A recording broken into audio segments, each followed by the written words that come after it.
I'm Sarah Mitchell, 29, and I've always been the quiet one in my family. When my sister Emma announced she was naming her new golden retriever, Lily Rose, at our Sunday dinner, my heart stopped. That was the name I'd chosen for my daughter, the name I'd already legally filed on her birth certificate 3 days earlier. Emma had no idea I was even pregnant. I'd kept it secret after years of her mocking my boring. Life. The room erupted in laughter as she described her precious Lily Rose. While I sat there holding the hospital bracelet in my purse, my newborn daughter sleeping peacefully in the nursery upstairs. But Emma's cruel joke was about to become her worst nightmare. Because what she didn't know was that I'd been quietly building something that would change our family forever. If you've ever felt invisible in your own family, you'll want to hear what happened next. To understand why Emma's announcement felt like a knife to my chest, you need to know our history. Growing up, Emma was everything I wasn't: loud, dramatic, and impossibly charming. She had this gift for making everything about her, and our parents ate it up. I remember flipping through our family photo album just last week, studying the faces that told our story.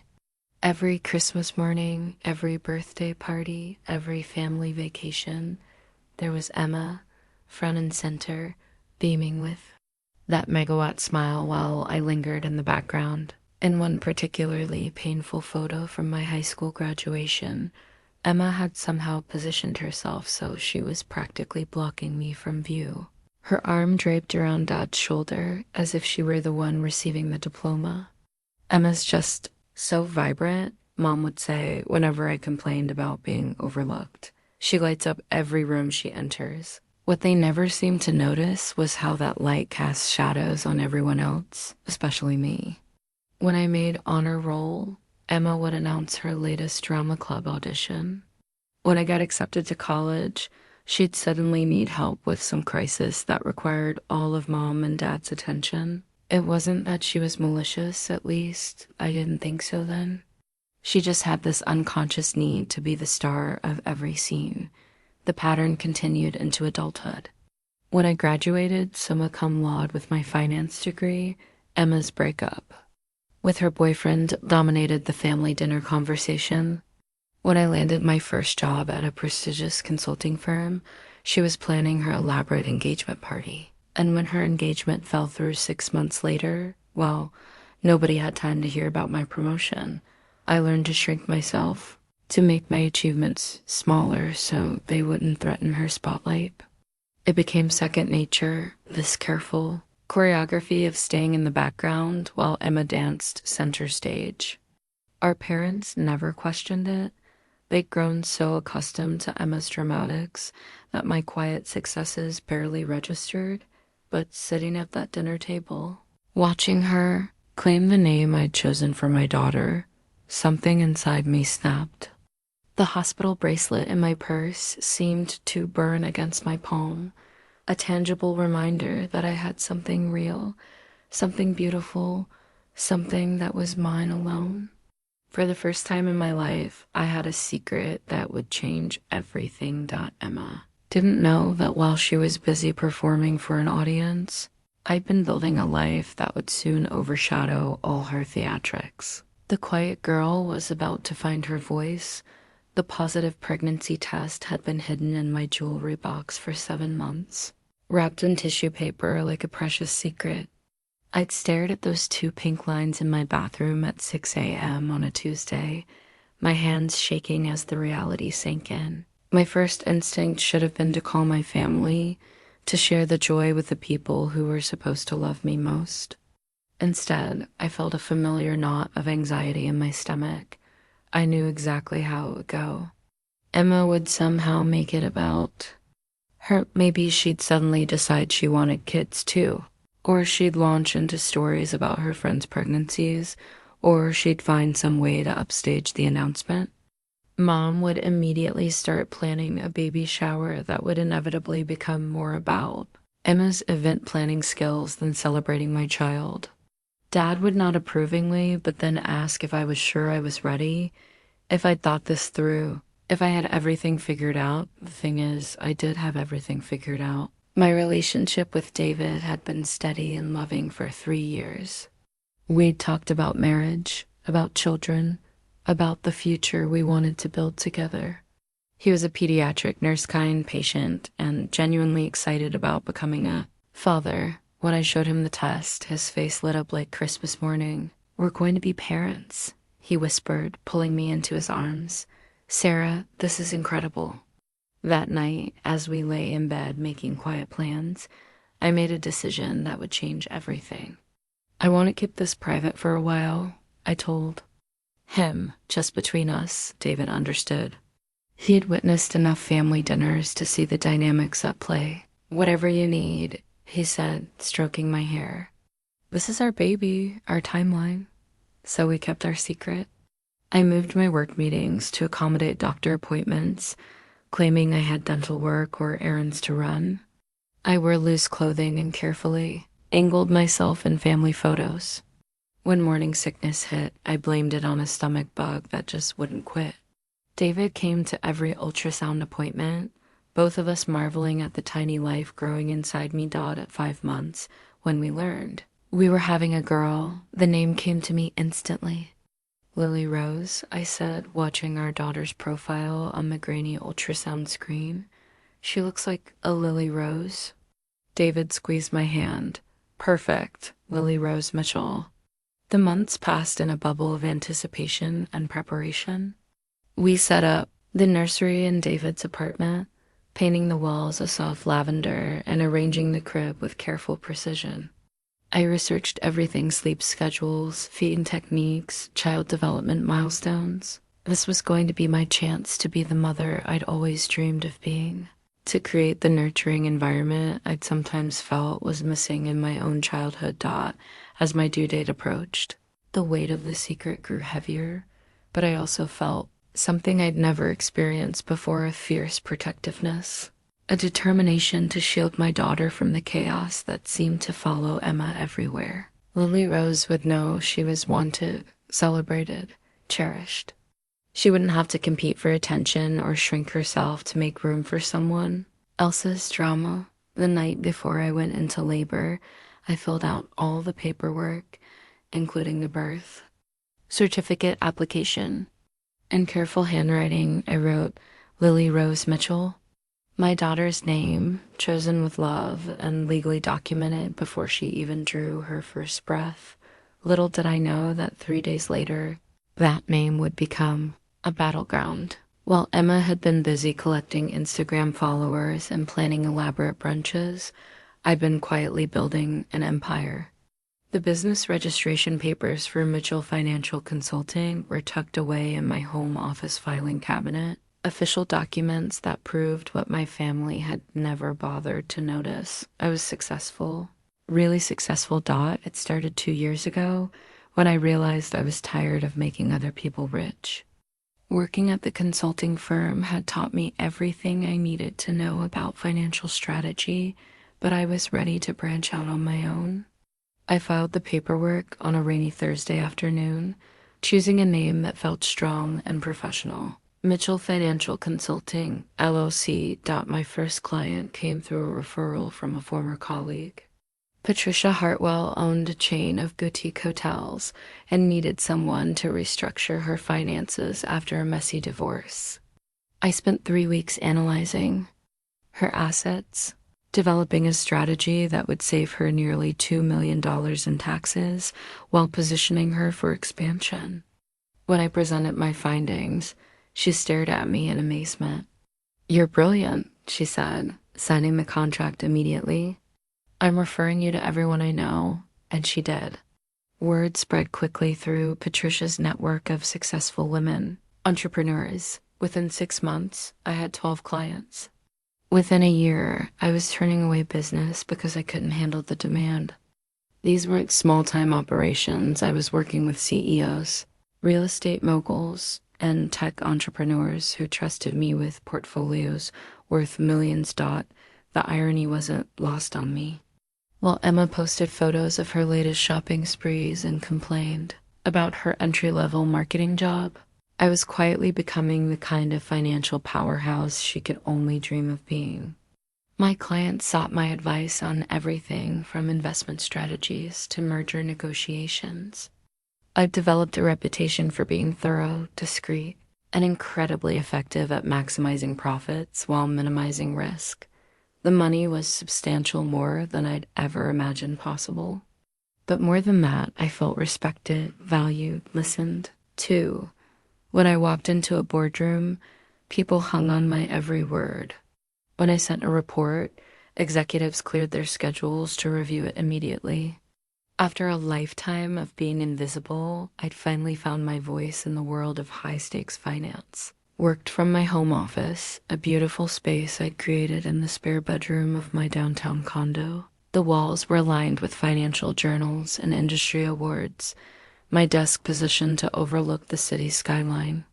It was my sanctuary, my command center, the place where I made decisions that affected millions of dollars, but my family knew none of this. To them, I was still quiet little Sarah who worked some boring office job and lived modestly. They assumed I was barely scraping by, still the same unremarkable girl who'd always faded into the background. It was easier that way, easier than trying to explain success to people who'd never expected it from me. The business registration papers were just the beginning. My office was filled with contracts, client testimonials, and financial statements that told the real story of my life. I had a six-figure annual income, a robust investment portfolio, and a client list that read like a who's who of successful entrepreneurs. As I sat through family dinners, listening to Emma's latest drama, I think about the email waiting in my inbox from a CEO seeking my advice on a $10 million acquisition, while she complained about her boss. I was turning down projects because my schedule was already packed with high-profile clients who valued my expertise. The secret pregnancy had been just one more thing I kept to myself. Another piece of the life I'd built away from their judgment and expectations. Soon, they'd discover that the quiet girl they'd overlooked had been hiding more than just a baby she'd been building a future that would change everything they thought they knew about. Sarah Mitchell. Labor started at 3 a.m. on a crisp October morning. I'd been having contractions for hours, timing them carefully while David slept beside me. When they reached 5 minutes apart, I gently shook his shoulder. "It's time," I whispered. David was instantly awake, switching into his professional nurse mode while still being my devoted partner. He grabbed our hospital bag, packed and ready for weeks, and helped me to the car.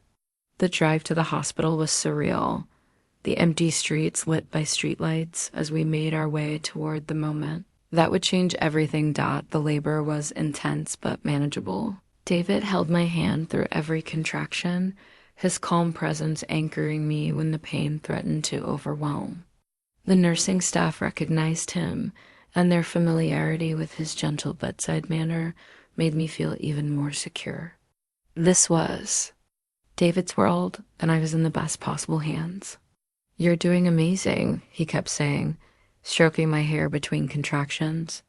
"She's almost here." At 2:47 p.m., after 11 hours of labor, Lily Rose Mitchell entered the world. The moment I heard her first cry, everything else faded away. The years of feeling invisible, the family dynamics that had shaped my entire life, Emma's upcoming announcement that I couldn't yet imagine, none of it mattered. There was only this perfect, tiny person who was completely mine.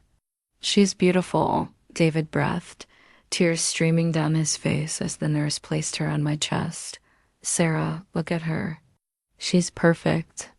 I stared down at my daughter, overwhelmed by a love so fierce it took my breath away.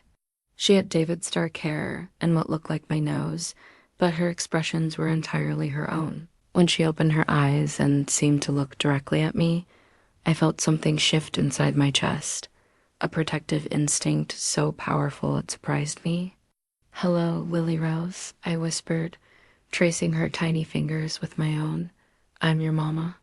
The nurse approached with a clipboard.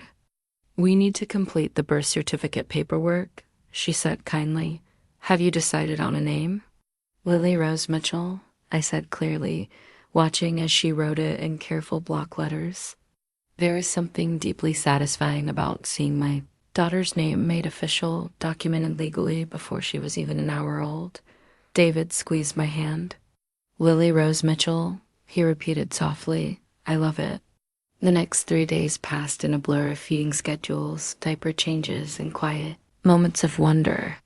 David barely left our side, and I was grateful for his presence during those vulnerable early hours of motherhood. The hospital staff treated us like any other new family, which was exactly what we were, a small, complete unit bonded by love and shared purpose. My phone buzzed constantly with work emails and client calls, but I ignored them all. Patricia Hartwell had sent a congratulatory arrangement when I'd finally told her about the pregnancy, and several other clients had reached out with well wishes. It struck me that my professional network was celebrating this milestone, while my own family remained completely unaware. On our last morning in the hospital, I held Lily Rose while David packed our bags. She was sleeping peacefully, her tiny chest rising and falling in a rhythm that had already become precious to me. I thought about the life we'd give her, the values we'd instill, the confidence we'd help her build. She's never going to doubt how much she's loved, I murmured. David, she's never going to feel invisible or overlooked. Never, he agreed, kissing the top of my head. She's going to know exactly how extraordinary she is. As we prepared to leave the hospital, I slipped the plastic hospital bracelet into my purse. Baby girl Mitchell, it read, along with the date and time of her birth. It was a small thing, but it felt like evidence of this moment, proof of the secret I kept and the life I created. I had no idea that in just 3 days, Emma would unknowingly declare war on my daughter's identity. But I also had no idea how ready I was to fight back. Sunday dinner at my parents' house had always been a command performance, and this week was no different. I'd left Lily Rose with David, claiming I had a headache and needed some air. The truth was, I wasn't ready to share her with anyone yet, especially not in the chaos that surrounded Emma's latest attention-seeking behavior.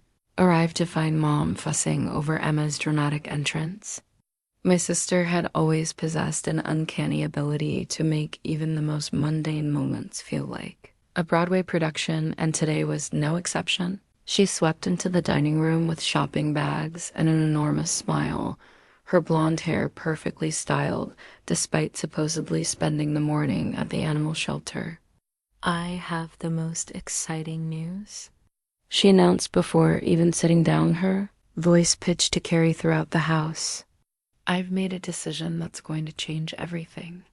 Dad looked up from his newspaper with the patient expression he'd perfected over 30 years of Emma's proclamations. What is it this time, sweetheart? I got a dog. Emma practically sang, pulling out her phone to show us pictures. Look at this gorgeous golden retriever. Isn't she just perfect? The photos showed a beautiful puppy with fluffy golden fur and bright, intelligent eyes. Under different circumstances, I might have found her adorable, but something about Emma's theatrical presentation made my stomach clench with familiar dread.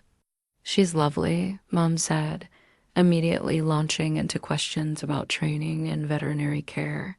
What are you going to name her?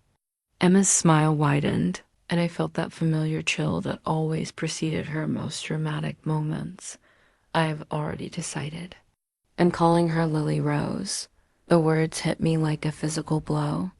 I gripped the edge of the table, fighting to keep my expression neutral while my world tilted sideways. Of all the names in the world, she'd chosen the one that belonged to my daughter who was sleeping peacefully in David's arms just 20 minutes away. Lily Rose, Dad repeated approvingly. That's a beautiful name for a dog. I know, right? Emma beamed, completely oblivious to my stunned silence. It just came to me this morning. I was thinking about names that sound elegant and sophisticated, and Lily Rose just felt perfect. It's so classic and timeless. Mom clapped her hands together. Oh, Emma, that's lovely. Lily Rose, it sounds like the name of a princess. Exactly. Emma's enthusiasm was infectious, and soon the whole table was animated with discussion about the new puppy. I can already picture her at the dog park, everyone asking about beautiful Lily Rose. She's going to be the most popular dog in the neighborhood. I sat frozen, watching my family celebrate Emma's casual appropriation of my daughter's name.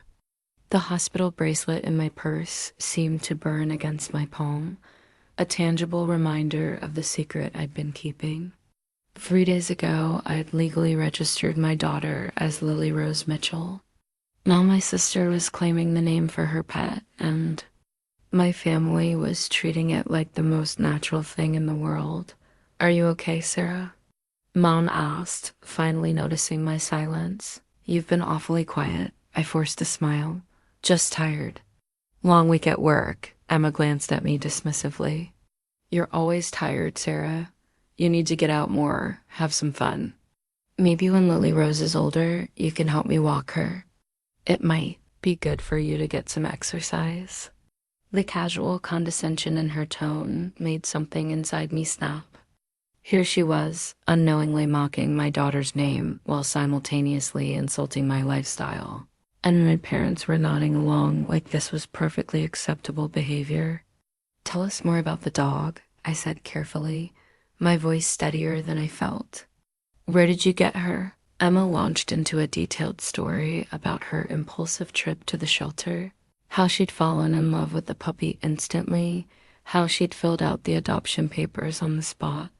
The adoption forms, I realized with growing fury, that now legally recorded a golden retriever named Lily Rose, the same name I'd chosen for my daughter months ago. As Emma continued her performance, describing her plans for training and grooming and socializing her new pet, I felt something shift inside me. The quiet girl who'd spent her whole life accommodating Emma's dramatics was tired of being invisible. My daughter deserved better than to share her name with a dog, and I deserved better than to sit silently while my sister trampled over something so precious. For the first time in my life, I was ready to fight back. That night, I couldn't sleep. I lay in bed with Lily Rose nestled against my chest, her soft breathing the only sound in the darkened room. David had dozed off hours ago, but my mind was racing with everything that had happened at dinner. Emma's careless appropriation of my daughter's name felt like theft, but it was something more that kept me awake, a nagging sense that I needed to understand the full scope of what I was dealing with. Around 2 a.m. I carefully transferred Lily, rose to her bassinet, and padded to the kitchen with my phone. I wasn't proud of what I was about to do, but I needed to know exactly what Emma thought of me, of my life, of the choices I'd made. I opened Instagram and found her account, scrolling through her recent posts until I found what I was looking for. There, in the comments section of a photo from last month's family barbecue, was a thread that made my blood run cold. Emma had posted a picture of herself with her parents, and when one of her friends commented about me being so quiet, Emma had responded with a laughing emoji and the words, "Sarah's just boring. She's never done anything interesting in her life," but it got worse. I clicked on Emma's profile and found her group chat screenshots posted as Instagram stories. Apparently, she'd been documenting her thoughts about our family for her followers' entertainment. The most recent one, from just last week, showed a conversation between Emma and her friend Jessica about baby names. "I'm thinking something classic for the dog," Emma had written. "Like Elizabeth or Margaret, something that sounds sophisticated." Jessica had replied, "What about something more unique, like Lily Rose?" "Oh my God, yes," Emma had responded. "That's perfect. Way too pretty for a boring person like my sister would ever choose, but perfect for my gorgeous golden retriever." I stared at the screen, my hands trembling with rage.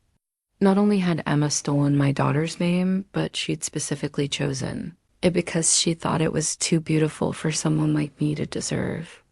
The casual cruelty of it took my breath away. I kept scrolling, finding more evidence of Emma's true feelings. Screenshots of family group chats where she'd made jokes about my non-existent social life. Posts about how she was the fun sister, while I was the responsible one, always said with a tone that made responsibility sound like a character flaw. Photos from family gatherings where she'd literally cropped me out of the frame. The worst part was discovering that this wasn't new behavior. Going back through months of posts, I found a pattern of casual dismissal that painted me as the family failure. Emma had been building a narrative about boring, unsuccessful Sarah who needed her vibrant sister to bring excitement to family gatherings. She'd turned my quiet nature into a punchline for her online audience, but as I sat there in my kitchen, surrounded by the evidence of my actual life, the successful consulting business, the beautiful home, the healthy relationship with David, and now my precious daughter, I felt something I'd never experienced before. Not just anger, but clarity. Emma's perception of me was so completely wrong that it was almost laughable. While she'd been performing for social media, I'd been building something real.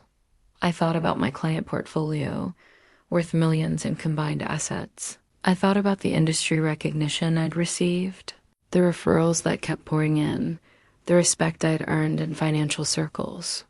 I thought about David's unwavering support, about the future we were building together. And I thought about Lily Rose sleeping peacefully in the next room, blissfully unaware that someone had tried to steal her identity before she was even a week old. The hospital bracelet was still in my purse. Tangible proof of my daughter's legal identity, but now I realized it represented something more evidence of the life I built well. Emma was busy crafting her online persona. I had documentation, legal papers, financial records, and client testimonials that told the real story of who Sarah Mitchell had become. Emma thought she knew me, thought she could predict my choices and dismiss my potential. She had no idea that the quiet girl she'd overlooked had been systematically building a life that would soon overshadow all her theatrical performances. As I finally headed back to bed, I made a decision. It was time to stop hiding. Emma wanted to play games with names and identities. She was about to discover that she'd picked the wrong opponent. The boring sister was about to become very interesting indeed. The next morning, I sat in my home office while Lily Rose napped in her bouncy seat beside my desk. Sunlight streamed through the windows, illuminating the financial documents spread across my mahogany workspace. For the first time in months, I wasn't looking at these papers as a consultant, analyzing client portfolios. I was studying them as evidence of my own success. My financial portfolio told a story that would shock my family. The bank statement showed consistent six-figure quarterly earnings from Mitchell Financial Consulting. My investment accounts had grown to over $800,000, carefully diversified across stocks, bonds, and real estate. The business checking account contained more money than my parents had probably seen in their combined retirement savings, but it was the client testimonials that really drove home how completely Emma had misjudged me. Patricia Hartwell had written, "Sarah Mitchell is the most brilliant financial strategist I've ever worked with. Her insights saved my company over $3 million in the first year alone." Another client, a tech entrepreneur named Marcus Chen, had sent a handwritten note. "Thanks to Sarah's guidance, we successfully navigated our IPO and exceeded all projections. She's a genius." I pulled up my LinkedIn profile, which Emma had apparently never bothered to check. Over 2,000 connections, including CEOs, CFOs, and industry leaders. My endorsements read like a who's who of business success: strategic visionary, brilliant financial mind, trusted advisor to top executives. These weren't empty flattery. They were professional assessments from people who'd staked their fortunes on my expertise. The contrast was almost laughable. While Emma had been posting selfies and complaining about her $35,000 a year marketing, Job. I'd been quietly building relationships with clients whose companies were worth hundreds of millions. While she'd been documenting her brunch dates, I'd been developing investment strategies that generated more passive income in a month than she earned in a year. I opened my filing cabinet and pulled out the folder labeled professional recognition. Inside were certificates, awards, and invitations that painted a picture of someone at the top of their field. The Financial Consulting Excellence Award from the National Association of Finance Professionals. An invitation to speak at the International Investment Summit. A feature article in Finance Today magazine that called me one of the rising stars in strategic financial planning. My phone buzzed with a text from Patricia. Sarah, I hope you're enjoying time with your new baby. When you're ready to return, I have 3 new clients who specifically requested to work with you. Word is spreading about your expertise. I smiled, thinking about how Emma would react discovering that people were seeking me out specifically, that my reputation in professional circles was opening doors she couldn't even imagine. While she'd been busy performing for her Instagram followers, I'd been earning the respect of people who moved millions of dollars with a single decision that the business registration papers were just the beginning. I had contracts with Fortune 500 companies, retainer agreements that guaranteed my services for years to come, and a waiting list of potential clients who had heard about my track record. My home office wasn't just a workspace, it was the headquarters of a thriving business that had made me financially independent before I turned 30. But perhaps the most telling evidence was in my real estate portfolio. I owned my downtown condo outright, no mortgage. I'd purchased 2 rental properties that generated monthly income. I had an investment account specifically dedicated to Lily Rose's future college fund, trust fund, and enough to ensure she'd never want for anything. Emma thought I was boring and unsuccessful. The truth was, I'd achieved more financial success in 2 years of independent consulting than she'd probably accumulate in her entire career. While she'd been focused on appearances and social media likes, I'd been building actual wealth and professional credibility. I gathered all the documents into a neat stack: bank statements, investment portfolios, client contracts, professional awards, and property deeds. This wasn't just evidence of my success, it was proof that the quiet girl Emma had dismissed was actually the most accomplished person in our family. As I prepared to finally reveal who I really was, I felt a sense of calm determination. Emma had built her identity on being the special one, the interesting one, the sister who mattered. She was about to discover that she'd been competing in a game where she'd never even qualified to play. 3 days later, I made my first move. It was subtle, strategic, the kind of calculated approach that had made me successful in business. I called Mom during her usual afternoon routine, timing it perfectly to catch her between her soap opera and dinner preparations. Hi, Mom. I was wondering if everyone could come over for dinner this Sunday instead of meeting at your place. There was a pause. In 29 years, I'd never hosted a family dinner. Your place? Mom sounded confused. Sweetheart, your apartment is lovely, but it's not really big enough for all of us. I'd like to try something different, I said carefully. I've been thinking it's time I contributed more to our family gatherings. Well, I suppose we could make it work, she said, though I could hear the doubt in her voice. Should I bring anything? Maybe we should just order pizza. I'll handle everything, I interrupted gently. Just bring yourselves.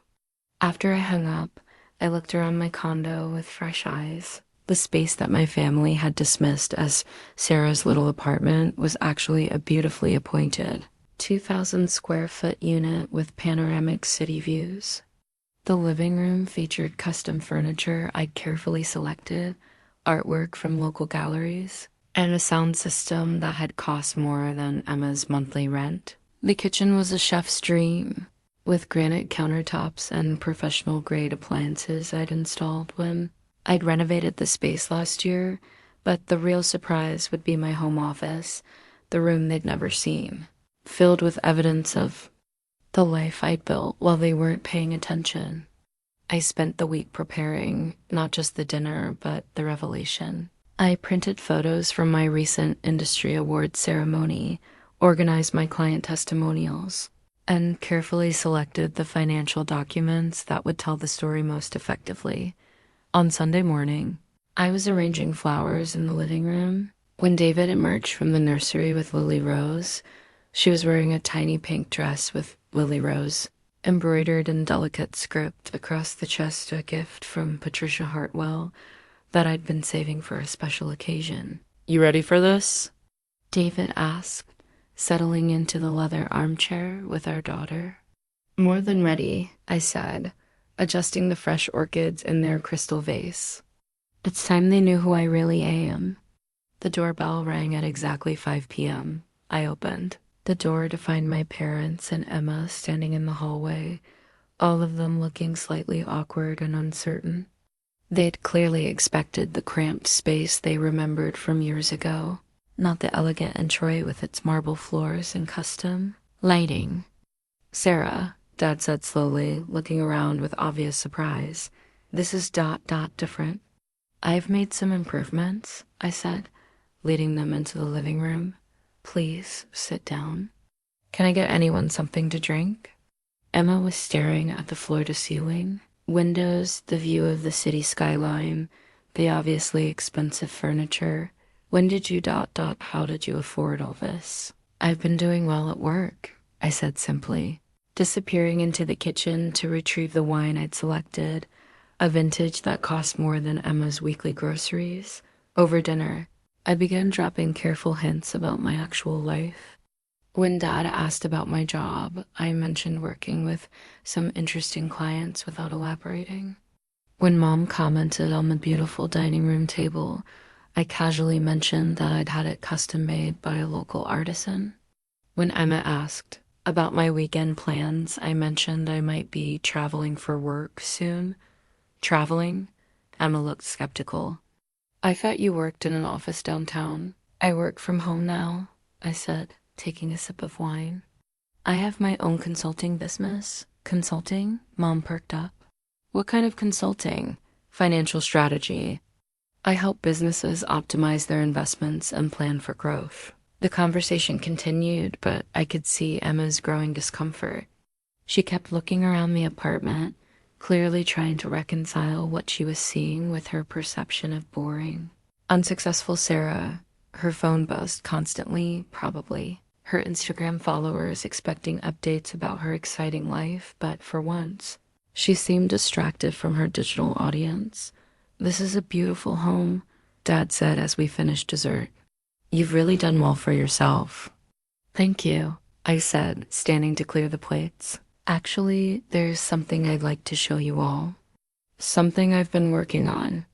I led them toward the hallway, past the guest bathroom, and toward the room Emma had always assumed was just a spare bedroom.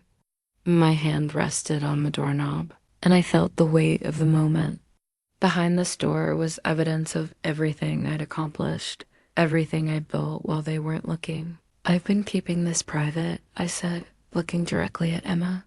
"But I think it's time you knew the truth about what I've been doing with my life." Emma's eyes narrowed slightly, perhaps sensing that her comfortable narrative about boring. Sarah was about to be challenged. She had no idea that what lay behind that door would change everything she thought. She knew about her little sister. I turned the handle and pushed open the door to my office, stepping aside to let them see inside. The moment of revelation had finally arrived. The silence in my office was deafening. My family stood frozen in the doorway, staring at walls lined with professional certificates, industry awards, and framed photos of me with recognizable business leaders.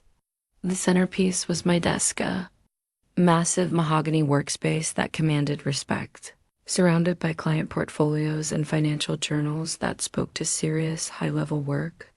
"Sarah," Mom whispered, stepping closer to examine a crystal award on the shelf. "Financial Consultant of the Year." "When did you—" "Last month," I said quietly. watching Emma's face drain of color as she took in the full scope of what she was seeing. The ceremony was in Chicago. I presented a keynote speech to over 500 industry professionals. Dad picked up a framed photo from my desk, me shaking hands with the CEO of a Fortune 100 company at a business summit. I don't understand. Why didn't you tell us about any of this? Emma was silent, moving through the office like she was in a museum, touching nothing but staring at everything. Her eyes lingered on the wall where I'd displayed client testimonials, professional recommendations, and invitations to exclusive industry events. This wasn't the hobby office of someone playing a business. This was the command center of someone who'd made it to the top of their field. Here's the thing, I said, settling into my leather desk chair with practiced confidence. I started Mitchell Financial Consulting 2 years ago. In that time, I've built a client roster that includes 12 major corporations and over 30 high net worth individuals. My business generates more revenue in a quarter than most people see in a year. I pulled out my laptop and turned the screen toward them, showing my recent client dashboard. These are my active projects. Asset management for a tech startup going through IPO, investment restructuring for a hotel chain expanding internationally, tax optimization for a real estate empire worth over $50 million. Emma finally found her voice, though it came out as barely a whisper. This can't be real. I smiled, opening a folder and pulling out a contract. Patricia Hartwell, CEO of Hartwell Hospitality Group. She credits my financial strategy with saving her company $3.2 million in the first year alone. Would you like to see her testimonial letter? The letter was glowing, written on official. Company letterhead and signed by a woman whose business empire was frequently featured in Forbes magazine. Patricia had specifically requested permission to use me as a reference for other potential clients, calling my work transformational and my insights invaluable. I don't understand, Dad said slowly. When did this happen? How did we not? No, you never asked, I said simply. When I mentioned my consulting work, you assumed it was some small side business. When I bought this condo, you thought I'd gotten lucky with a loan. When I renovated, you figured I'd gone into debt. It was easier to let you think what you wanted to think than to try to explain success to people who'd never expected it from me. I pulled up my LinkedIn profile on the computer screen. 2,300 professional connections. Industry recommendations from CEOs, CFOs, and investment directors. Speaking engagements at major financial conferences. Last month, I was featured as one of 30 under 30 rising stars in financial strategy by Investment Weekly magazine. Emma sank into the chair across from my desk, staring at the magazine cover where my photo appeared alongside other young professionals who were reshaping their industries. You were in a magazine? Free magazines, actually. Plus a podcast interview that's been downloaded over 100,000 times. And a webinar series that's required viewing for several MBA programs. I leaned back in my chair, enjoying the look of stunned realization spreading across their faces. Turns out the boring sister has been busy. Mom was examining the wall of certificates and awards, reading each one carefully. Strategic Financial Planning Excellence Award, Outstanding Achievement in Investment Management, Consultant of the Year. She turned to look at me with something that might have been pride, if it weren't so mixed with confusion.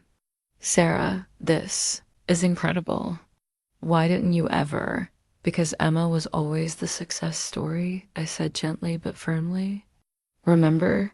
She was the one with the exciting career in marketing. She was the one with the social media following and the active dating life. I was just the responsible one with the boring office job. Emma's phone, which had been buzzing constantly throughout dinner, now lay silent in her lap. For perhaps the first time in years, she wasn't documenting her life for her followers. She was too busy trying to process the fact that her entire narrative about our family dynamics had just been obliterated. "There's more," I said, standing up and walking to the filing cabinet. "But this should give you an idea of what I've been building while you thought I was just getting by." As I watched my family grapple with this new reality, I felt something I'd never experienced before, the satisfaction of being truly seen. The quiet girl was finally getting her moment in the spotlight, and it was even better than I'd imagined. The revelation about my business success had shifted something fundamental in the room's dynamic, but I wasn't finished. As my family slowly processed what they'd discovered about my professional life, I was preparing for the much bigger surprise that waited in the next room. The office had been the appetizer, now it was time for the main course. "There's something else I need to share with you," I said, closing my laptop and standing up from my desk. "Something that's going to be even harder for you to understand." Emma looked up at me with wary eyes. For the first time in our lives, she was the one feeling uncertain, off balance. "What do you mean?" "I mean that my business success isn't the only thing I've been keeping private." I moved toward the office door, then paused and looked back at them. The truth is, I'd been building more than just a career these past few months. I've been building a family. Dad frowned. "A family? Sarah, what are you talking about?" Instead of answering directly, I led them back down the hallway toward the living room. But this time, I stopped at a door they'd walked past earlier without really noticing, a door that had been quietly closed throughout dinner, painted a soft lavender that they'd probably assumed was just my choice in decor. "This used to be my guest bedroom," I said, my hand resting on the doorknob.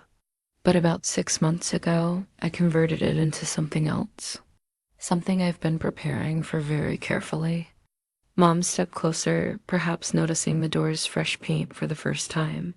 "Converted it into what?" "The most important project of my life," I said, feeling my heart rate accelerate.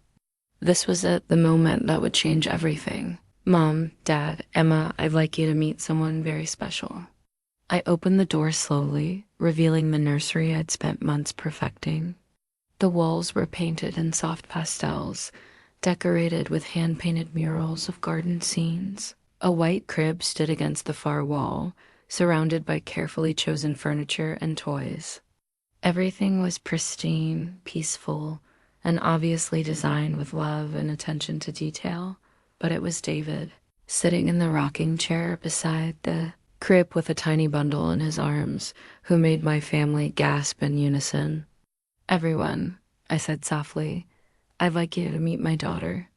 The silence that followed was so complete I could hear the soft sounds of Lily Rose stirring in David's arms. My family stood frozen in the doorway, staring at this impossible scene quiet. Responsible Sarah had not only built a successful business empire, but had also somehow acquired a baby without anyone noticing. "Your daughter?"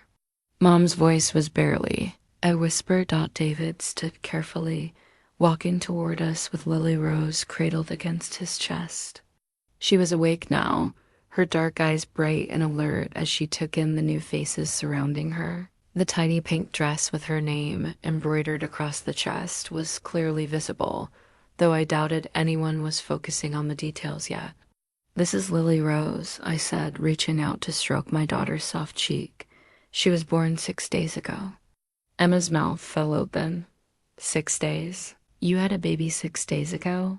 How is that even possible? "I've been pregnant for 9 months," I said simply. I just chose to keep it private until I was ready to share the news.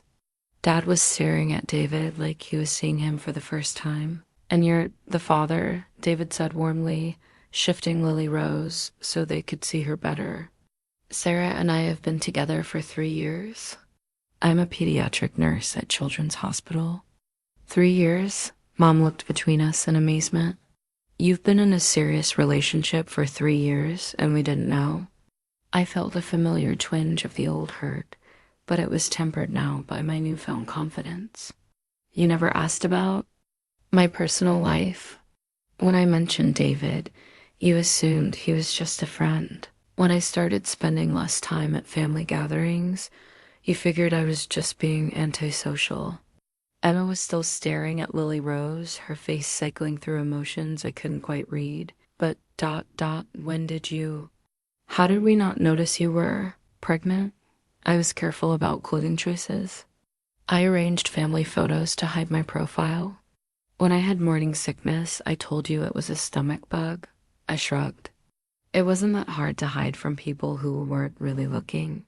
The truth of that statement hung in the air between us. They hadn't been looking because they'd never expected quiet Sarah to have any surprises worth discovering.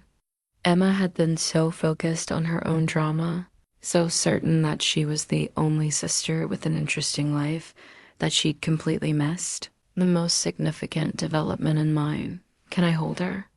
Mom asked tentatively, reaching toward Lily Rose with trembling hands. Of course, I said, taking my daughter from David and carefully transferring her to my mother's arms. This is your granddaughter. As Mom cradled Lily Rose, tears streaming down her face, I watched Emma's expression carefully. She was staring at the baby with something that looked like wonder, but underneath it, I could see the wheels turning. She was beginning to process not just the existence of my daughter, but the implications of her name. She's beautiful, Dad said softly, peering over Mom's shoulder at his granddaughter. She looks like you did as a baby, Sarah. Thank you, I said, feeling a warmth spread through my chest. This was what I'd wanted, my family meeting my daughter, celebrating her existence, welcoming her into our lives. But Emma was still silent, still staring, and I knew that any moment now, she was going to realize exactly what she'd done when she claimed the name Lily Rose for her dog. The moment of recognition dawned slowly across Emma's face, like watching storm clouds gather on a clear horizon. She'd been quiet for several minutes, watching our parents coo over Lily Rose, but I could see her mind working, processing the implications of everything she'd just learned. Wait, she said suddenly, her voice cutting through the gentle baby talk that had filled the nursery. Wait a minute. Mom looked up from where she was making silly faces at her granddaughter. What is it, Emma? Her name, Emma said slowly, pointing at Lily Rose with a trembling finger. You said her name is Lily Rose? That's right, I confirmed, keeping my voice level and calm. Lily Rose Mitchell? Emma's face went white. But that's my dog's name. The nursery fell silent except for the soft sounds of Lily Rose gurgling contentedly in Mom's arms. David moved to stand beside me, his presence a steady anchor as I prepared for the storm that was about to break. Actually, I said carefully, it's my daughter's name. I chose it months ago, long before you got your puppy. That's impossible, Emma said, but her voice lacked conviction. I just named her last week. You couldn't have known. I've known. For 5 months that I was having a daughter, and I've known her name would be Lily Rose for just as long. I walked to the changing table and picked up a small frame, handing it to Emma. This is a copy of her birth certificate. Emma stared at the official document, her hands shaking as she read the legal proof of my daughter's identity. Born October 15th. Name, Lily Rose Mitchell. Father, David Chun. Mother, Sarah Elizabeth Mitchell. This was filed 3 days ago, I said quietly. 3 days before you announced your dog's name at Sunday dinner. Dad frowned, looking between us. I don't understand. What's the problem? The problem, Emma said, her voice rising with each word, is that Sarah stole my dog's name. Emma, Mom said sharply, still holding Lily Rose protectively, lower your voice. You're upsetting the baby. But Emma was beyond caring about volume. Control. I announced that name first. Everyone heard me say it at dinner. You announced it first, I agreed. But I chose it first, registered it first, and legally documented it first. The birth certificate proves that. David stepped forward, his voice calm but firm. Emma, Sarah has been planning this name since we found out we were having a daughter. She's had months to prepare the nursery, pick out clothes, register for everything. This isn't some spur-of-the-moment decision. Emma's eyes darted around, the nursery taking in details she'd missed in her initial shock. The painted letters spelling Lily Rose above the crib. The personalized baby blanket with the name embroidered in pink thread. The stack of board books with "This book belongs to Lily Rose Mitchell" bookplates already affixed inside the covers. "You planned this," she whispered, the accusation heavy in her voice. "You knew I was going to name my dog Lily Rose, and you deliberately chose the same name to upstage me." I almost laughed at the absurdity of her logic. "Emma, think about what you're saying. You're suggesting that I planned my daughter's name around your impulsive decision to get a pet? That I somehow predicted you'd visit an animal shelter last weekend and fall in love with a golden retriever? You must have known somehow," Emma insisted. But even she seemed to realize how ridiculous she sounded. Mom was looking back and forth between us with growing understanding. "Emma, sweetheart, Sarah's been pregnant for 9 months. She's obviously been planning this much longer than your dog adoption. Besides," Dad added, studying the birth certificate Emma was still clutching, "this is an official government document. You can't just file false information on something like this." Emma's face flushed red. "So what am I supposed to do?" "I already named my dog. I already told everyone. I posted about it on Instagram. You'll have to choose a different name for your dog," I said simply. "I'm sorry for the confusion, but Lily Rose is my daughter's name.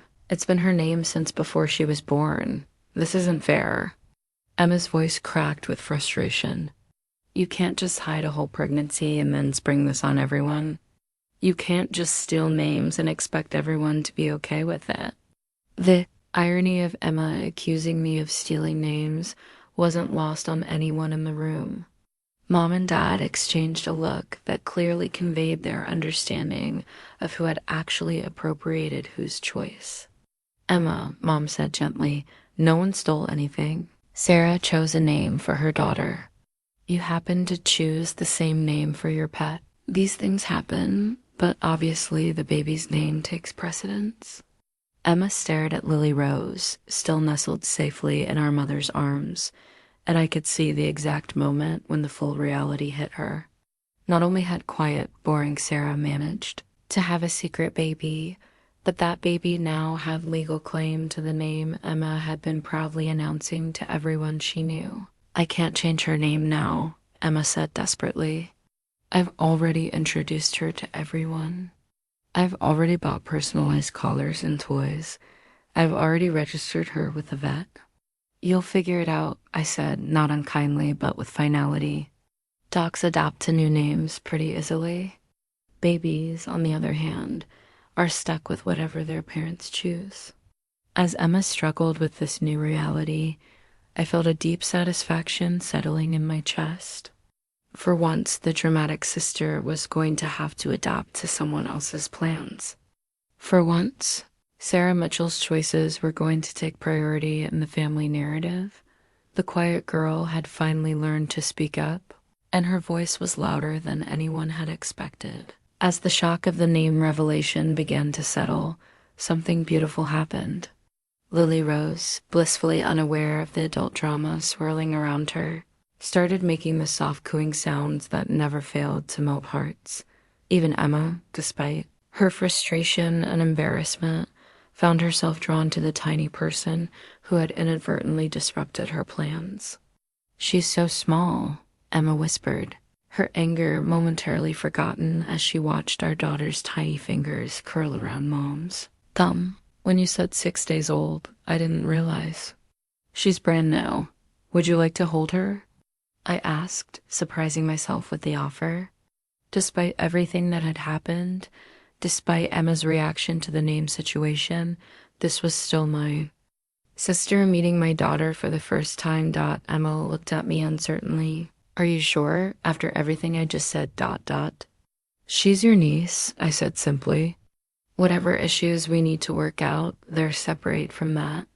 Mom carefully transferred Lily Rose to Emma's arms, guiding her into the proper position. Emma had never been comfortable around babies. She'd always claimed they made her nervous, but watching her hold my daughter, I saw something soften in her expression.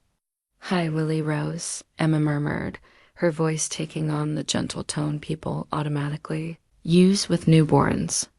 "I'm your Aunt Emma. I'm sorry I caused all this trouble about your name."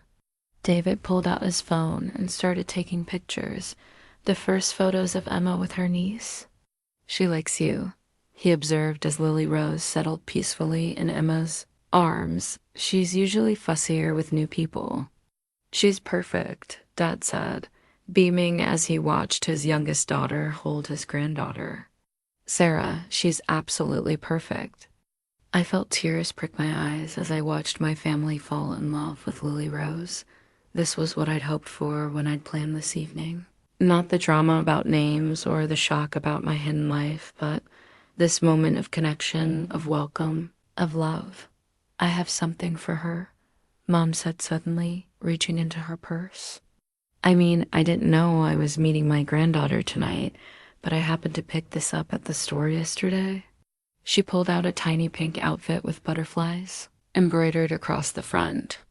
I saw it and thought it was so sweet, though I had no idea. "It's beautiful," I said, accepting the gift with genuine gratitude. "Thank you, Mom." Emma looked down at the outfit's delicate embroidery, then at the personalized dress Lily Rose was wearing. "Everything you have for her is so prepared. The nursery, the clothes, all the furniture." "How long have you been planning this?" "Months," I admitted. "David and I started preparing as soon as we found out about the pregnancy. We wanted everything to be perfect for her arrival." "The nursery is incredible," Dad said, examining the hand-painted murals more closely. "Did you do this yourself?" "I hired an artist," I said. "Someone who specializes in children's rooms. I wanted Lily Rose to have something magical to look at as she grows up." Emma was quiet for a long moment, studying my daughter's face with an expression I couldn't quite read. "I feel like such an idiot," she finally said. "Here I was, thinking I was the one with all the exciting news, and you'd all our DY. This is huge, Sarah. This changes everything." "It does," I agreed, "but it doesn't have to change everything in a bad way." I just I can't believe you kept this secret for so long. 9 months of pregnancy, and we had no idea. Emma shook her head in amazement. "You must have been terrified going through all of this alone." "I wasn't alone," I said, looking at David with gratitude. "David was with me every step of the way. And I had my clients who knew Patricia sent flowers to the hospital, and several others have been checking in regularly." Emma's eyebrows rose. "Your clients knew before your family did?" "Some of them, yes. When you work closely with people, when they trust you with their financial futures, relationships develop. Patricia has become something of a mentor to me. When I told her about the pregnancy, she was thrilled." "So everyone knew except us," Emma said quietly, and I could hear the hurt in her voice. "Not everyone," I said gently. "Just the people I felt I could trust with the information." The implication hung in the air between us that I hadn't felt I could trust my own family with the most important news of my life. It was a painful truth, but one that needed to be acknowledged. "Why?" Mom asked, her voice barely above a whisper. "Why didn't you feel you could tell us?" I looked around the nursery, at my parents holding my daughter, at Emma finally seeing me as something other than boring little Sarah, because I was tired of having my news overshadowed. I was tired of feeling invisible. I wanted to have this one thing that was completely mine until I was ready to share it. Lily Rose chose that moment to yawn, a tiny sound that made everyone in the room smile despite the heavy conversation we were having. She was a perfect little ambassador, melting tensions and reminding us all of what really mattered. "Well," Emma said, carefully adjusting Lily Rose in her arms, "I guess I need to come up with a new name for my dog." Emma's admission that she needed to rename her dog should have been the end of it, but I could see the conflict still raging behind her eyes. As she reluctantly handed Lily Rose back to me, her expression shifted from wonder to something harder, more familiar, the look she got when she felt her position as the family center of attention was being threatened. "I need to understand something," Emma said, her voice taking on an edge that made David step closer to me protectively. "You've been lying to us for months. About the pregnancy, about your business, about David, about everything. How are we supposed to trust anything you say now?"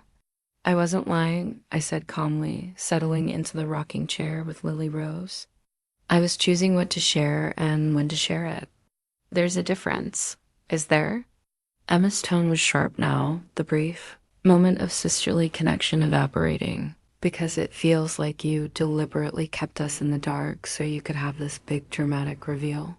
"You're accusing me of stealing your baby's name, that maybe you heard me talking about dog names and decided to steal mine?" The accusation was so absurd that Mom actually gasped. "Emma, that's ridiculous. Sarah filed the birth certificate days before you even got your dog. How do we know that's real?" Emma shot back, desperation creeping into her voice. "How do we know any of this is real? Maybe she had the birth certificate backdated. Maybe this whole thing is some elaborate setup to make me look bad." David pulled out his phone with deliberate calm. "Would you like to see the hospital records, the ultrasound photos, the discharge paperwork?" He scrolled through his photos, showing months of documented pregnancy progression. "Here's Sarah at 12 weeks, 20 weeks, 35 weeks. Here are photos from the delivery room." Emma stared at the evidence with growing frustration, unable to deny the timeline that clearly established my pregnancy long before her impulsive dog adoption. But instead of accepting defeat gracefully, she doubled down. "Fine, so you were pregnant. That doesn't give you the right to steal my name choice." "Emma," Dad said firmly, his patience finally wearing thin. "Stop this. You're embarrassing yourself." But Emma was beyond caring about embarrassment.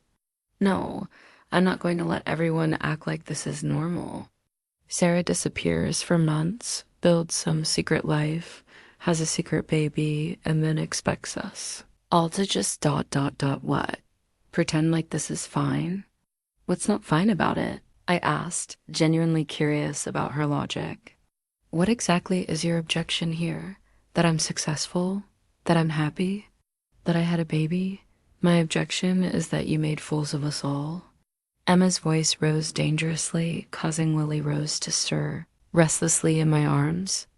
"You let us think you were just boring Sarah with her quiet little life, while the whole time you were this." She gestured wildly at the nursery, at David, at everything that represented my actual life. "I let you think what you wanted to think," I corrected. "You never asked about my work beyond assuming it was boring. You never asked about my relationship beyond assuming I didn't have one. You never asked about my plans or dreams or goals because you weren't interested in the answers." Mom sank into the small armchair beside the window, looking overwhelmed. "She's right, Emma. We should have paid more attention. Don't take her side," Emma snapped. "She's the one who lied to us. She's the one who protected herself from us," Dad said quietly, and his words landed with the weight of painful truth. "Emma, think about how you've treated your sister over the years. Think about how we all have. When was the last time any of us really listened to what Sarah had to say?" Emma's face flushed red. "That's not fair." You've always dismissed her," Dad interrupted, his voice carrying authority I rarely heard from him. "You've always assumed she had nothing interesting to contribute. And apparently, while we were all focused on your drama, she was building something remarkable." I stood up carefully, not wanting to disturb Lily Rose, but needing to establish my position in this conversation. "Emma, I have legal documentation for everything. Birth certificate, business registration, tax records, client contracts. This isn't some elaborate deception. This is my life. A life I built while you were busy posting selfies and complaining about your problems." Emma's phone, lying silent on the changing table, suddenly buzzed with a notification. For the first time in years, she ignored it completely, too focused on the battles she was losing. "So what am I supposed to do now?" she demanded. "Just accept that my boring little sister is actually more successful than me. Just pretend like this doesn't change everything." "It doesn't have to change everything," I said gently, "but it might change some things. It might mean that you start seeing me as a real person instead of a supporting character in your story." Emma stared at me for a long moment, and I could see her struggling with a reality that didn't match the narrative she'd constructed about our family. Finally, she picked up her phone and headed for the door. "I need some air," she muttered. "This is too much." As Emma's footsteps echoed down the hallway toward the front door, the nursery fell silent except for Lily Rose's soft breathing. My daughter, blissfully unaware of the adult drama surrounding her name, had fallen asleep in my arms. "Well," Mom said finally, "that could have gone better." But looking around at my family, really seeing the respect and wonder in their eyes as they looked at me, I thought it had gone exactly as it needed to. Emma didn't return that evening. After an hour of waiting, Mom finally called her, only to reach voicemail. The rest of our family dinner continued in a strange mix of celebration and concerned joy over meeting Lily Rose, worry about Emma's reaction, and lingering amazement over the revelations about my hidden life. "She come around," Dad said as they prepared to leave. "Emma just needs time to process everything. This challenges her whole understanding of ... well, everything." "I hope so," I said, though I wasn't entirely sure I cared anymore whether Emma came around or not. For the first time in my life, I felt free from the exhausting need to manage her emotions. The real consequences of that evening didn't become clear until the next morning when my phone started buzzing with notifications. Emma had been busy on social media, and the family group chat was exploding with activity. I opened Instagram first, steeling myself for whatever Emma had posted. What I found was worse than I'd expected. She'd shared a series of stories documenting her betrayal by her family, painting herself as the victim of my deception. The narrative she'd crafted was masterful in its manipulation. Poor Emma, blindsided by her secretive sister's lies, forced to defend her innocent choice of pet name against someone who'd stolen it for attention. But the comments weren't going the way Emma had expected. Her followers, many of whom had seen her dismissive posts about me over the years, weren't buying the victim act.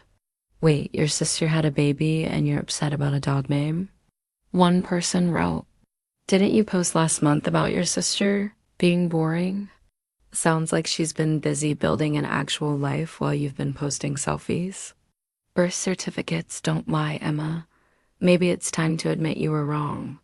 The family group chat was even more revealing. Our cousin Jessica had screenshot Emma's posts and shared them with brutal commentary. "Seriously, Emma? You're making this about you and Sarah just had a baby? This is a new low, even for you."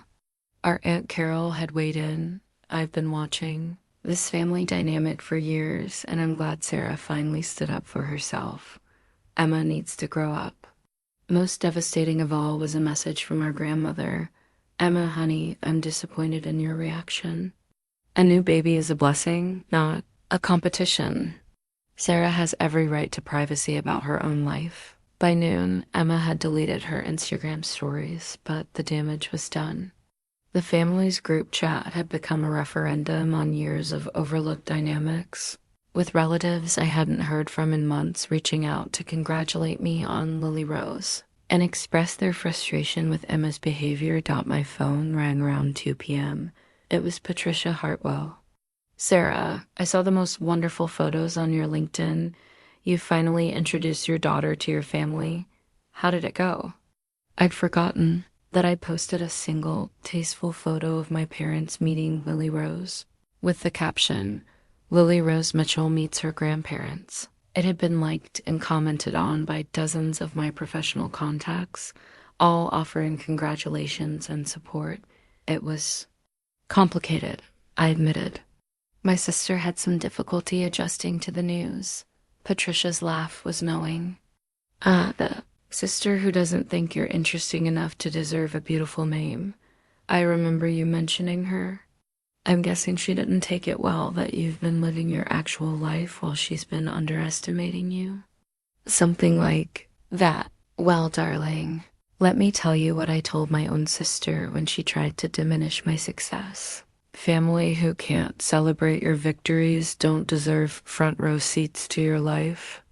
You've built something incredible, and anyone who can't see that is working with faulty vision.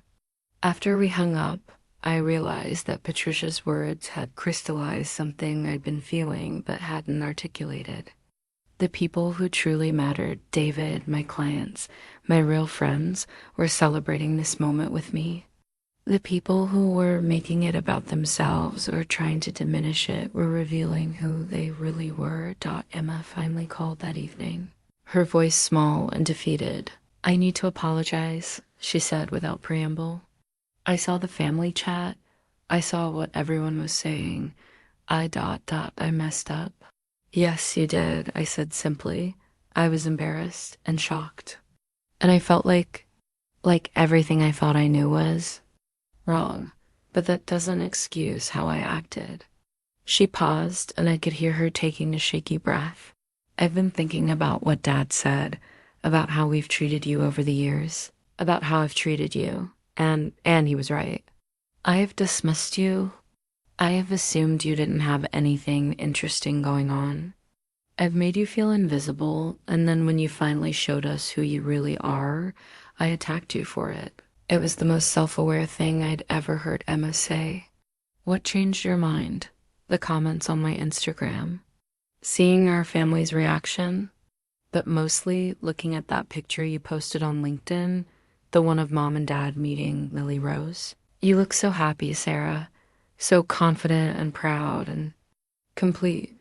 And I realized that I've never seen you look like that at a family gathering. I've never seen you look truly comfortable in your own skin around us. No, I said quietly, you haven't. I'm going to do better, Emma said, and for the first time in years, she sounded like she meant it. I'm going to be the sister you deserve, and the Aunt Lily Rose deserves. But first, I need to ask, do you think you can forgive me? For all of it, not just last night. I looked across the room at David feeding Lily Rose, at the life we'd built together, at the success I'd achieved on my own terms. For the first time in my life, I felt like I held all the cards. I think we can figure it out, I said. But things are going to be different going forward, Emma. I'm not going back to being invisible. I wouldn't want you to, she said, and she sounded like she meant that too. 2 weeks after the Revelation dinner, I invited my family over again, but this time it came with conditions. I drafted what David jokingly called my house rules, though they were really relationship boundaries that I should have established. Years ago, the document sat on my coffee table when they arrived, printed on professional letterhead from Mitchell Financial Consulting. Mom picked it up first, reading with raised eyebrows. Family Interaction Guidelines, she read aloud. Effective immediately, the following principles will govern our family relationships. Emma shifted uncomfortably on the couch, still walking, on eggshells around me since her apology. Sarah, this seems a little formal. Formal works for me, I said, settling into my chair with Lily Rose. Informal hasn't been working out so well. Dad leaned over to read the document. Number 1, all family members deserve equal time and attention during gatherings. No single person's news or drama will dominate conversation.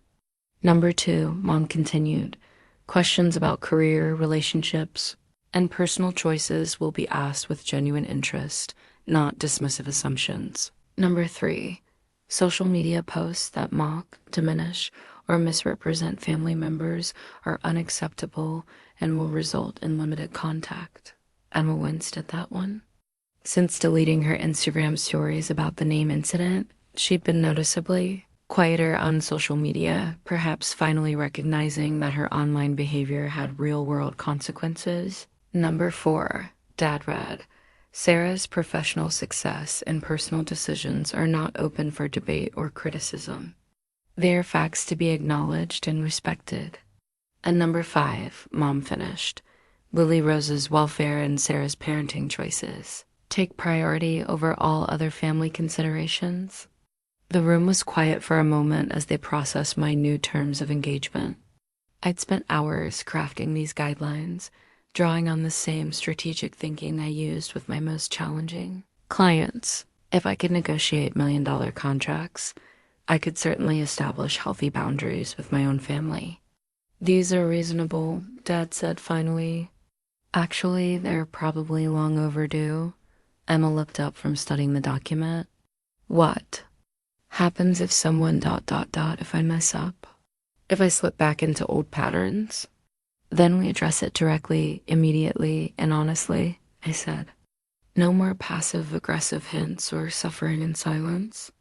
If you dismiss my achievements, I'll call you out. If you try to make everything about yourself, I'll redirect the conversation. If you disrespect my parenting, you'll leave. That's fairer, Emma said quietly. Actually, it's more than fair. It's what I should have been doing all along. Mom was still holding the document, reading it more carefully. Sarah, I need to ask, how long have you been feeling like you needed protection? From us? The question hit harder than I'd expected. Honestly, years, maybe my whole life. I just never had the confidence to speak up before. The business success gave you that confidence, Dad observed. Partly, but mostly it was Lily Rose. I looked down at my daughter, who was contentedly gnawing on her tiny fist.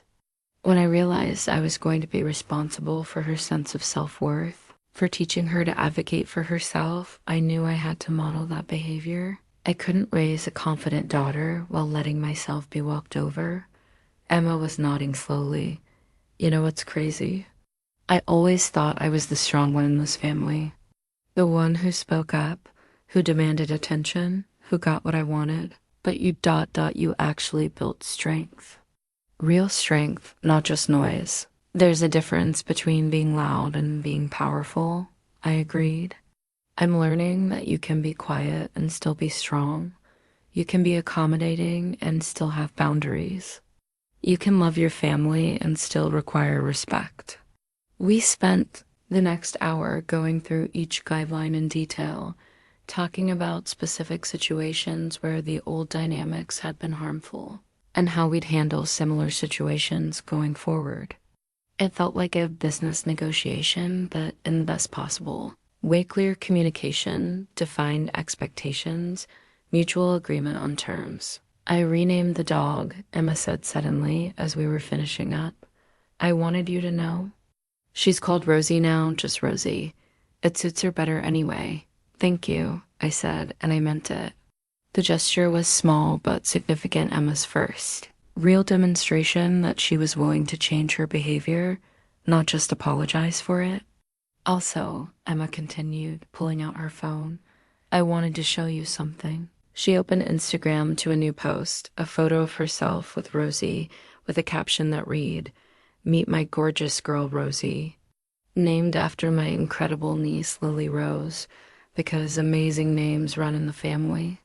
Can't wait for these two to meet when Lily Rose is old enough for puppy snuggles. The post had dozens of likes and comments, all positive. Emma had managed to turn her mistake into a celebration of her niece, showing her followers that she could be gracious in admitting error. That's perfect, I said, genuinely touched by her effort to make things right publicly. As my family prepared to leave, each of them stopped to hold Lily Rose, to marvel at how much she'd grown in just 2 weeks. But there was something different in their interactions with me now, a respect that hadn't been there before, an acknowledgement that I was no longer the accommodating little sister who could be overlooked. These boundaries, Mom said as she handed Lily Rose back to me, they're going to make us a better family. They're going to make us an honest family, I corrected, maybe for the first time ever. Emma hugged me goodbye carefully, tentatively, but genuinely. I'm proud of you, she whispered, for all of it. The business, the baby, standing up to us. I'm proud to be your sister. After they left, David found me in the nursery, putting Lily Rose down for her evening nap. How do you feel? He asked, wrapping his arms around me from behind. Like I can finally breathe, I said, watching our daughter's peaceful face in the dim light. Like I'm finally the person I was meant to be. You always were, David said. You just finally let everyone else see it. 3 months after the revelation dinner, I started keeping a journal for Lily Rose. Each night, after she'd fallen asleep, I would write her letters about our days, our family, and the lessons I was learning about standing up for ourselves. The leather-bound book became a repository of my thoughts about motherhood, success, and the complicated dynamics of family love. Dear Lily Rose, I wrote one evening in February, today your Aunt Emma came over and actually helped with your laundry without being asked. 6 months ago, I would have been shocked by this simple act of service. Now, I'm learning to expect consideration from people who love us. The changes in our family had been gradual but profound. Emma had started calling before visiting, asking if there was anything I needed, treating my time as valuable rather than infinitely available. Mom had begun asking detailed questions about my clients and business challenges, genuinely listening to my answers instead of waiting for her turn to speak. Dad had started introducing me to his friends as my daughter, the financial consultant with obvious pride. But perhaps the most significant change was in me. The confidence I'd discovered in revealing my hidden life had spilled over into every aspect of my relationships. When a potential client tried to negotiate my rates down, I held firm. When Emma slipped into old patterns of dramatic storytelling, at dinner, I gently redirected the conversation to include everyone. When Mom suggested that maybe I was working too much and should focus more on being a mother, I calmly explained that my success was part of my gift too. Lily Rose, both financial security and an example of what women could achieve. Dear Lily Rose, I wrote, your grandmother meant well when she questioned my priorities, but I want you to know that you never have to choose between being successful and being a good mother. You can be both. You should be both if that's what makes you happy. The business had continued to thrive. Patricia Hartwell had referred 3 new clients, all women entrepreneurs who wanted to work with someone who understood the challenges of building wealth while maintaining family relationships. I've been featured in 2 more magazine articles and invited to speak at a conference on work-life balance for female executives. Emma had attended one of my speaking engagements, sitting in the front row and beaming with what appeared to be genuine pride. Afterward, she'd posted on Instagram, my brilliant sister speaking to 300 business leaders about financial strategy. I used to think I was the ambitious one in the family. Turns out I was just the loud one. The post had received more engagement than any of her previous content, with comments praising her support of my career and asking for more details about my work. Emma had finally discovered that promoting other people's success could be more rewarding than constantly promoting herself. Dear Lily Rose, I wrote, today I realized that your Aunt Emma is actually funnier and more insightful when she's not trying so hard to be the center of attention. People are more interesting when they feel secure enough to be authentic. David and I had started discussing marriage seriously, not because of social pressure or timeline expectations, but because we wanted to formalize the partnership that had already proven itself through my pregnancy, the family revelations, and the daily work of raising Lily Rose together. We were planning a small ceremony for the following fall, with Emma helping to coordinate details, a role that allowed her to use her event planning skills in service of someone else's happiness. My relationship with my parents had deepened in ways I hadn't expected. Mom had started calling regularly just to chat, not because she needed something or had news to share, but because she was genuinely interested in my thoughts and experiences. Dad had begun asking my advice about his own retirement investments, treating me as the financial expert I'd become rather than his little girl who couldn't possibly understand complex decisions. Dear Lily Rose, I wrote, your grandparents are learning to see me as a full person, not just their daughter. It's never too late for people to grow, even when they've been stuck in old patterns for decades. The most unexpected development had been Emma's own growth. Freed from the exhausting need to be the most interesting person in every room, she'd started pursuing interests that actually fulfilled her rather than just garnering attention. She'd enrolled in photography classes and discovered a genuine talent for portraiture. Her Instagram feed had evolved from selfies and drama to thoughtful compositions and meaningful captions. She'd also started therapy, something she'd mentioned casually, but which I recognized as significant. I realized I was addicted to attention, she told me one afternoon while we watched Lily Rose practice rolling over. I couldn't tell the difference between being seen and being valued. Turns out they're not the same thing at all. Dear Lily Rose, I wrote, your Aunt Emma is discovering who she is when she's not performing for an audience. She's funnier, kinder, and more creative than any of us knew, including herself. As spring approached and Lily Rose grew more alert and interactive, our family gatherings had transformed into actual conversations rather than Emma's one-woman shows. We talked about books, current events, and shared memories that didn't revolve around drama or crisis. Emma had started bringing her camera to document these moments, creating a family photo album that captured genuine connection rather than posed perfection. The most telling photo was one Emma had taken without my knowledge. Me at my desk with Lily Rose in my lap, both of us illuminated by the late afternoon sun streaming through my office windows. I was on a client call, speaking confidently about investment strategies while my daughter played with a rattle. In the photo, I looked powerful and maternal simultaneously, exactly what I'd hoped to model for my daughter. Dear Lily Rose, I wrote that night, today I realize that I'm no longer the quiet sister or the responsible daughter or the invisible family member.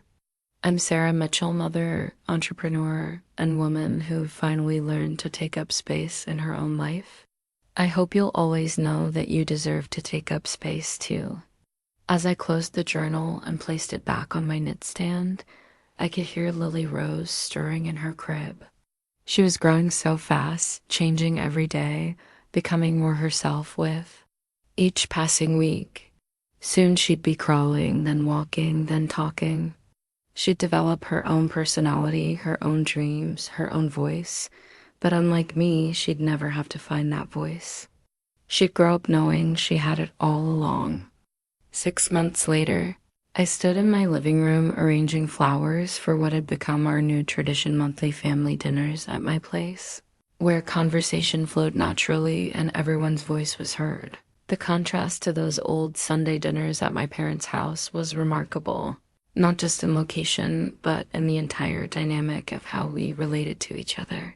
Emma arrived first, as she often did now, carrying her camera bag and a gift for Lily. Rose a board book about strong women throughout history. I thought she should start learning early, Emma said with a grin, about women who changed the world by being themselves. My daughter, now sitting up confidently and dabbling with increasing complexity, reached eagerly for her aunt. The relationship between them had become one of the most beautiful developments of this entire journey. Emma doted on Lily Rose with genuine affection, not the performative attention-seeking behavior she'd once exhibited. She'd learned to love without needing to be the most important person in the room. How's the photography business going? I asked as Emma settled cross-legged on the floor with Lily Rose. Amazing, actually. I booked my 3rd wedding this month, and Patricia Hartwell wants me to photograph the grand opening of her new hotel next fall. Emma looked up at me with a smile that was proud but not boastful. Turns out when you stop trying so hard to impress people, you actually become impressive.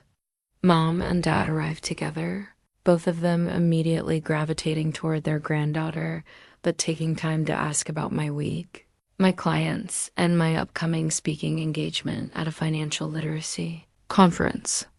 Dad had even started reading industry publications so he could discuss my work more intelligently, a gesture that touched me more than any grand pronouncement of support. "The Mitchell women are taking over the business world," Dad said, watching Emma show Lily Rose how to stack blocks while I reviewed contracts at the dining table. "I'm proud of both of my daughters. Both, not just Emma with a polite mention of me, but both of us equally as we sat down for dinner." I noticed Emma positioning herself slightly to the side instead of commanding the head of the table. The conversation flowed between all of us, Mom, sharing news from her book club, Dad discussing his golf league, Emma describing her latest photography project, and me talking about a complex merger I was helping a client navigate. "Remember when we used to wonder what Sarah was thinking during family dinners?" Mom said suddenly, passing the salad. "She was always so quiet, and we just assumed she didn't have much to say." "I had plenty to say," I replied, bouncing Lily, Rose on my lap. "I just learned early that it was easier to listen than to compete for airtime." Emma paused with her fork halfway to her mouth. That's awful. "I'm sorry I made you feel like you had to compete. No one should have to fight for space in their own family." "You didn't know," I said, and I meant it. We all did the best we could with what we understood at the time.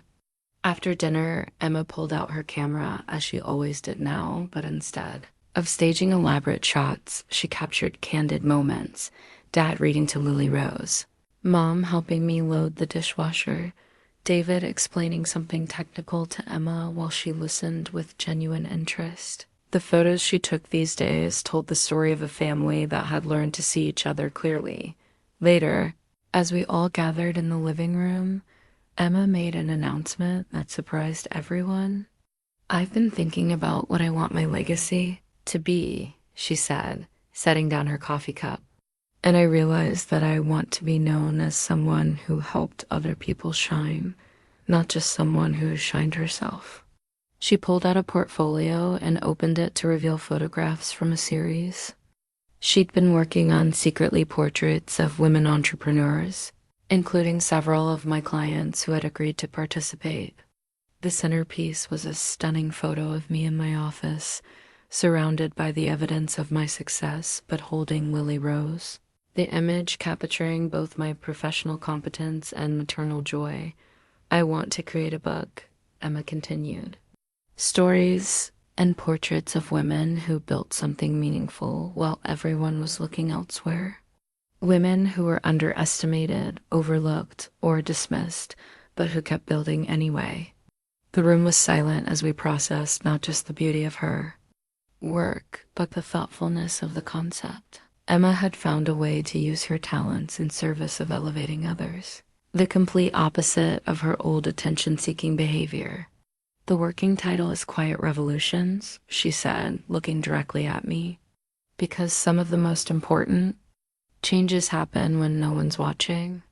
As the evening wound down and our parents prepared to leave, I realized that we'd created something new together, not a perfect family, but an honest one. We'd moved past the old patterns of dismissal and drama into something more sustainable, mutual respect, genuine interest in each other's lives, and the security that comes from knowing you don't have to perform for love. David was putting Lily Rose to bed while I walked my parents to the door. "Thank you," Mom said, hugging me tightly, "for not giving up on us, for teaching us how to be better." "Thank you for being willing to learn," I replied, after everyone left. I found myself back in my office, adding a final entry to Lily Rose's journal.